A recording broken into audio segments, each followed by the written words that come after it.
When I think of value creation, I think of the perceived value of consumer products. A good example of that happened to me a couple of weeks ago when my youngest son and I were in the grocery store.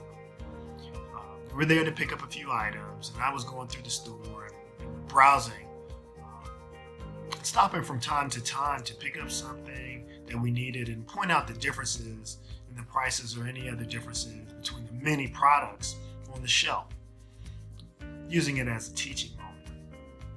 In this particular instance, while I was comparing two bottles of honey, my son Justin asked, "Dad, why don't they just sell the bottle with the lowest price? Isn't that the one that everybody's going to buy anyway?"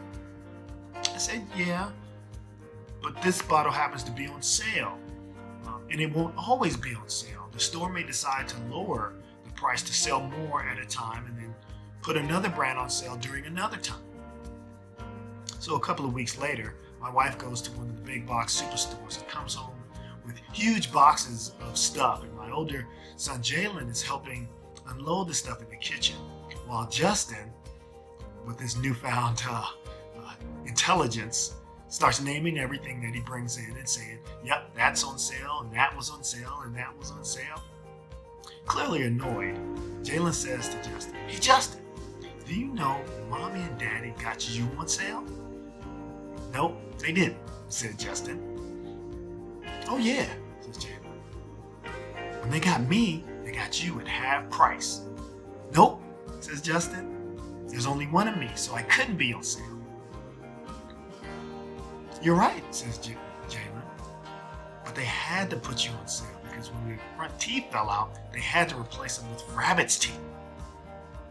So Justin screams at the top of his lungs, "Mom, did you get me on sale?"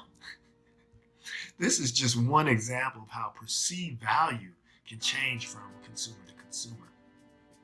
And when I think about value creation for businesses, it's slightly different than creating perceived value for consumers.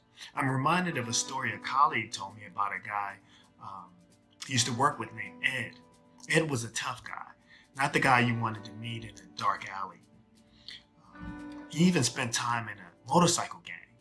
But my colleague knew him when he slowed down a little bit and got a job with the Squares as a technician. Ed moved up the ranks pretty quickly and decided to start his own business. And as a way to gain the trust of the Squares, he went to the division head, Pete, and said, "Pete, give me the nastiest, toughest, most disgusting job that nobody wanted." And Pete decided to give him exactly that. When Ed came to work the next day, he called Ed over and told him he needed to clean this huge pot that was used to apply chemicals to metals used for vehicles.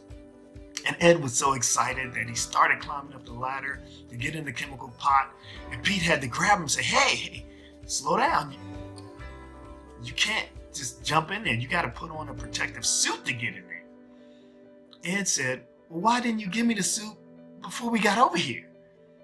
"Well, I didn't think you'd actually do it," said Pete. Ed said, "I'm your guy." Well, about a week later, Pete went to check on Ed to see if he was still his guy. As he walked up the ladder to the chemical pot, he banged on the side of it and said, "Hey, how you doing in there?" And Ed, on his hands and knees covered in greenish brown slimy stuff, pops off the protective hood and says, "I'm doing great." From that point on, Pete was sold.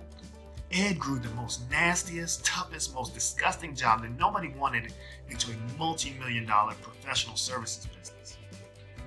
Pete didn't buy the cleaning of the chemical pot as much as he bought the willingness to go above and beyond with a great attitude. And that's creating value higher than the price of services.